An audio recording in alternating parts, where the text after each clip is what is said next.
عورتیں بچوں کی پرورش کی فضیلت کیا جانیں، جن کو بچے چاہیے ہی نہیں اور جا کر ایبورشن کراتی ہیں اور کہتی ہیں کہ بس 2-3 کافی ہیں، اب ہمیں اس کی ضرورت نہیں۔ وہ کیا جانے بچوں کی پرورش کا اجر کیا ہوتا ہے اور ثواب کیا ہوتا ہے، اور اپنے آپ کو بھوکا رکھ کر بچوں کو پالنے پر اللہ کے نبی کہتے ہیں کہ اس عورت نے جنت کو واجب کر دیا۔ یہ جذبہ،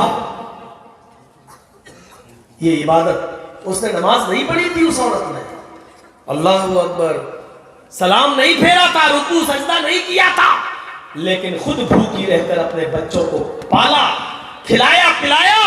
اس پر بھی اللہ کے نبی کہہ رہے ہیں کہ اس پر جنت واجب۔ اس کا مطلب یہ ہے کہ اپنے آپ کو بھوکا رکھ کر اپنے بچوں کو پالنا، ان کو کھلانا اور پلانا، ان کے لیے محنت کرنا، ان کے لیے مزدوری کر کے لانا اور ان کا پیٹ پالنا بھی عبادت ہے۔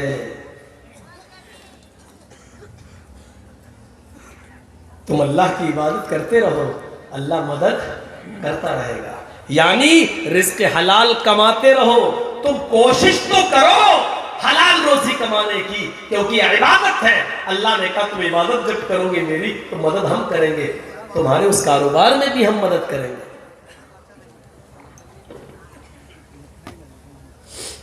دیکھ رہے ہیں آپ، عبادت ہم نے بس یہی سمجھ لی ہے، نماز پڑھ لو عبادت ہو گئی۔ ارے کتنے لوگوں کی نمازیں تو ایسی ہیں جو سروں سے اوپر ہی نہیں جاتی ہوں گی، ہم ہی لوگوں میں سے۔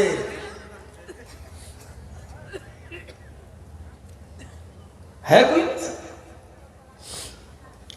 پڑھیے وہ حدیث، ایک آدمی سفر کرتا ہے اور مسافر ہو کر کہیں جاتا ہے، اللہ کے نبی فرماتے ہیں کہ سفر میں اللہ مسافر کی دعا ضرور قبول کرتا ہے، لیکن یہ عجیب مسافر ہے، یہ سفر کرتا ہوا لمبا چوڑا پریشانیاں اٹھاتے ہوئے کسی دوسری بستی میں گیا، اذان کا وقت ہوا، وضو بنایا اور مسجد میں چلا گیا، نماز پڑھتا ہے، عبادت کرتا ہے، اس کے بعد اللہ تعالیٰ کو تنہائی میں پکارتا ہے، یا ربی یا ربی یا ربی، اے اللہ مجھے یہ دے، مجھے یہ دے، مجھے یہ دے۔ مسافر ہے، جانتا ہے، حدیث ہے، اللہ کے نبی نے فرمایا مسافر کی دعا اللہ رد نہیں کرتا۔ یہ سوچ رہا ہے کہ اللہ میری دعا قبول کرے گا اس لیے کہ میں مسافر ہوں۔ یہ مسافر کہتا ہے یا ربی یا ربی یا ربی، اے اللہ مجھے یہ دے، مجھے یہ دے، مجھے یہ دے۔ اوپر سے آواز آتی ہے، اللہ فرماتا ہے میرے بندے میں تجھے کچھ نہیں دوں گا۔ اللہ ایسا کیوں ہے؟ میں نے ظہر میں بھی کہا یا ربی یا ربی، اے اللہ مجھے یہ دے، مجھے یہ دے، عصر میں بھی بولا، مغرب میں بھی بولا، عشاء میں بھی بولا، اللہ پوری رات میں نہیں اٹھا، تہجد کی نماز میں بھی میں نے تجھے پکارا لیکن میری مدد نہیں ہو رہی ہے۔ اللہ تو فجر کی نماز میں چلا آیا، اللہ مجھے یہ دے دے، مجھے یہ دے دے، مجھے یہ دے دے۔ اوپر سے آواز آتی ہے اے میرے بندے میرا نبی جھوٹا نہیں ہے، اس نے کہا مسافر کی دعا اللہ سنتا ہے، لیکن میں تجھے دوں تو کہاں سے دوں؟ مطعمہ حرام ومشربہ حرام وملبسہ حرام وغذی بالحرام۔ او میرے بندے تو جو کھا کر آیا ہے وہ مال حرام تھا، جو کھا کر آیا ہے وہ حرام مال تھا۔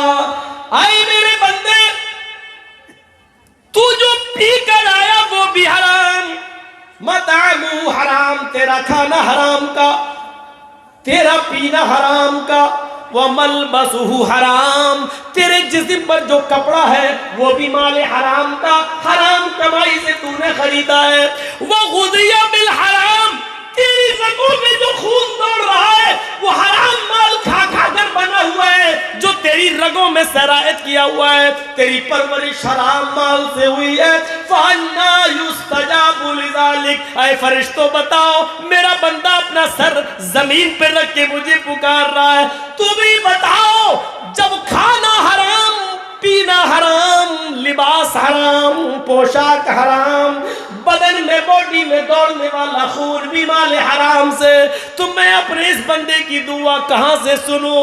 میں تو پاک ہوں اور پاکی کو پسند کرتا ہوں، یہ تو پورا کا پورا ناپاک ہے، اس کی باڈی میں ناپاک خون دوڑ رہا ہے، مال حرام سے بنا ہوا خون دوڑ رہا ہے، میں اس کی دعا سنوں تو کہاں سے سنوں؟ نہیں سنوں گا، میں اسی کی سنوں گا جو حلال روزی حلال محنت کرے گا، رزق حلال کمائے گا اور کھائے گا اور اسی سے کپڑا خریدے گا۔ ضروری نہیں 1000 روپے کا کپڑا پہنا جائے، 100 روپے کا کپڑا بھی پہن کر اپنا جسم چھپایا جا سکتا ہے، اپنا ستر چھپایا جا سکتا ہے۔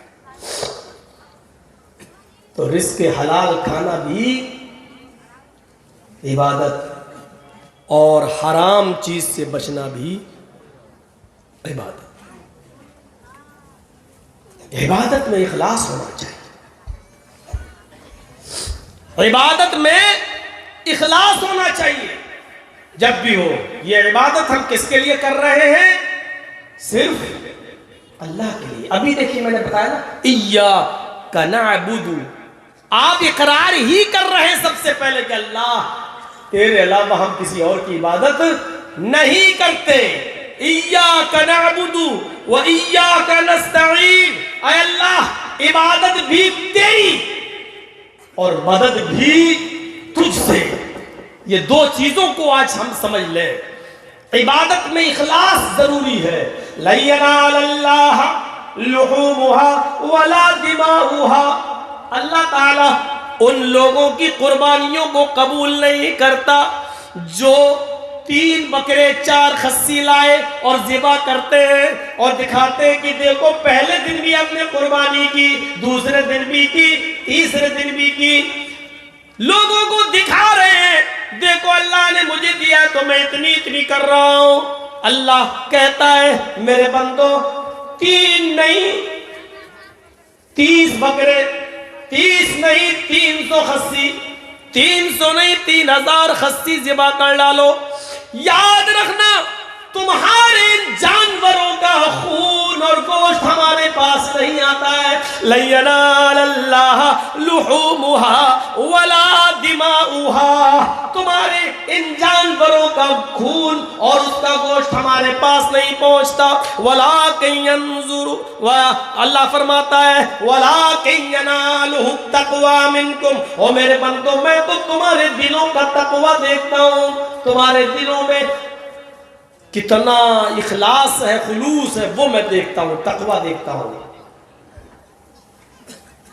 لوگ بیان کرتے ہیں نا، آپ نے بھی سنا ہوگا اپنے علاقے میں بہت سی تقریریں ہوتی ہوں گی قربانی کے دنوں میں، تو کہتے ہیں کہ یہ حدیث لوگ بڑے شوق سے بیان کرتے ہوں گے کہ قربانی کا کتنا ثواب ہے، اللہ تعالیٰ ہر ایک بال کے بدلے میں ایک نیکی دے گا۔ مولانا لوگ بیان کرتے ہوں گے، جبکہ یہ حدیث صحیح ہے ہی نہیں۔ قربانی کے ہر بال کے بدلے میں ایک نیکی۔ صحابہ نے پوچھا اللہ کے رسول اگر بال نہ ہو، اون ہو تو، جیسے بھیڑ ہوتا ہے، میڈھا ہوتا ہے اور اس پہ بال نہیں ہوتا تو اون ہو، تو اللہ کے نبی نے فرمایا ہر اون کے ایک ریشے کے بدلے میں ایک نیکی۔ یہ حدیث ہی نہیں سے۔ آپ خود بتائیے، میں غریب ہوں لیکن ایک خصی کرنے کی طاقت ہے میرے پاس، میں لے آیا۔ مولانا مجیب الرحمان صاحب بہت امیر ہیں، پیسے والے ہیں، یہ 4 بکرے لائے۔ اب میرے بکرے میں، میرے خصی میں بال، اگر ایک آئیڈیا بتا رہا ہوں، مان لیجئے 2 لاکھ بال ہیں تو ہمیں نیکی کتنی مل رہی ہیں؟ 2 لاکھ۔ اور مجیب الرحمان صاحب کے 4 بکرے ہیں، ان کے 4 بکروں میں بال ہو گئے 8 لاکھ، تو ان کو 8 لاکھ نیکی مل رہی ہے۔ یہ عقل میں بھی نہیں آتی یہ بات۔ بال کی کوئی چیز ہے ہی نہیں۔ ہمارے یہاں خلوص ہے، ہم اللہ کے لیے کر رہے ہیں، اس لیے ایک ہی کی طاقت ایک کر رہے ہیں۔